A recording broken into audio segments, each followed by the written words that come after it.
तर मंडळी सर्वांना शुभ सकाळ. आणि कालच्या भागाच्या एपिसोड मध्ये जी काही मजा केली, जी काही मजा तुम्ही अनुभवली पाहिलीत, आता तशीच मजा या दुसऱ्या भागात सुद्धा येणार आहे.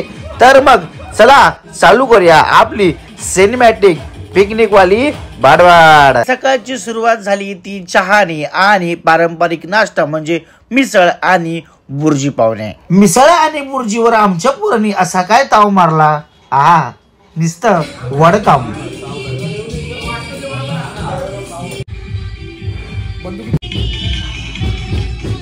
तर मंडळी फायनलची वेळ आलेली आहे. आता मी चाललेलो आहे स्विमिंग पूल मध्ये. पाहू शकता आता इथे तुम्ही स्विमिंग पूल आहे, त्याच्यात आता मी जाणार आहे, उतरणार आहे. बघूया कसं फिलिंग घेता येते. खूप थंड पाणी आहे त्यामुळे मी उतरायचा निर्णय नाही घेतलेला आहे.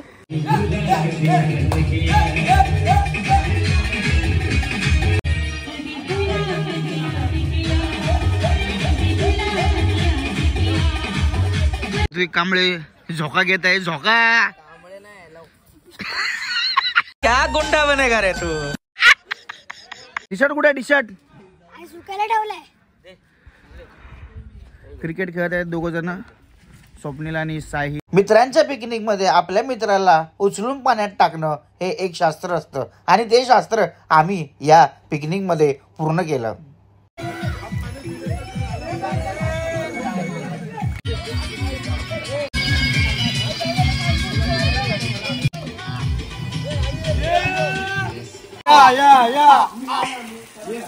Dolphin dolphin dolphin dolphin.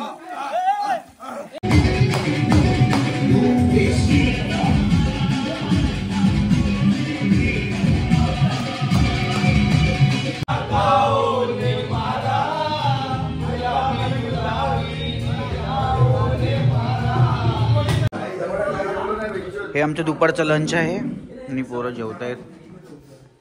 दिवसभर धावणारी पोरं आज एकत्र लंच करतायत. पोटभर जेवल्यानंतर आता ते जिरवलं पाहिजे हे आमच्या लक्षात आलं. मग आम्ही वळलो क्रिकेटच्या मैदानाकडे. बघा क्रिकेटच्या मॅच आणि त्यातली मजा. 5 चेंडू 17 धावा. काय वाटतं तुम्ही जिंकणार अजून पण? बॉलर आंध्रा बॉलर तुमचं दगडी मारतो ना त्यांच्या मायनस करणार. 1 रन जास्त तो बघ म्हणतात. 5 बॉल 17 एवढे काळा होता आपला.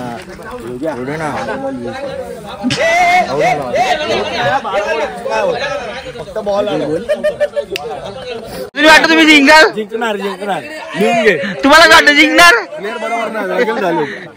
हा प्लेअर बघ कायच काम नाही. 3 चेंडू आणि 35 धावा झालेल्या आहेत. समोरच्या टीमने आम्हाला हरवण्याचे सर्व प्रयत्न केले, पण काय आमच्या गण्या भाऊनी एक शेवटच्या चेंडूला चौका मारून आमच्या टीमचा विजय घोषित करून टाकला. तर मंडळी ह्या ट्रिपचा आणि या फार्म हाऊसचा आमचा हा शेवटचा चहा आणि नाश्ता असाय. या फार्म हाऊसमध्ये आम्ही खूप सारी मजा केली आणि खूप सारे क्षण आम्ही जगलो इथे या पिकनिकमध्ये. आता परतीचा प्रवासाकडे आम्ही पुन्हा लागलेलो आहे. सगळे आपल्याने आपली आपली तयारी केलेली आहे. तर मी सुद्धा तयारी केलेली आहे. प्रशांत कदम भजी घेऊन चाललेला आहे. शेवटचा भजीचे नाश्ता आणि चहा. परत होतो. कसं वाटलं आशिष पिकनिक? पिकनिक मस्त झालेली आहे. तरी वापस पुढच्या वर्षी याच दौऱ्यात याच मावऱ्यात सर्वांनी यावं. चाय पण खूप बाबू कशी वाटते पिकनिक? एकदम चांगली झाली. एन्जॉय केला आम्ही. उद्या परत कामाला जावं लागणार आहे आम्हाला. तेच आयुष्य आहे. नाही जर कसं वाटलं? खूप खूप एकदम नवीन वाटलं. एवढं कधी वाटलं नव्हतं जसं आज. एकदम एन्जॉय केला. दादा तुम्हाला काय वाटतं? खूप छान खूप छान. आणि आमचे छोटे वादक साई कशी वाटली पिकनिक? खूप छान. खूप छान वाटलेलं आहे. पवन रोहेकर काय वाटतं तुम्हाला पिकनिक बद्दल यंदाच्या? 1 नंबर एन्जॉय झाला. टेन्शन नाही. पिकनिक कशी झाली? पिकनिक बाय वन साइड एकदम. ब्लॉग बघा तुम्ही. तर मंडळी मी आता फायनली तुमचा निरोप घेत आहे. या पिकनिकमध्ये खूप सारी मजा आली. खूप क्षण आम्ही जाऊन अनुभवले. खूप सारी मजा आली आणि आता ते क्षण आणि ती मजा परतीच्या प्रवासाबरोबर मी सोबत घेऊन जाणार आहे.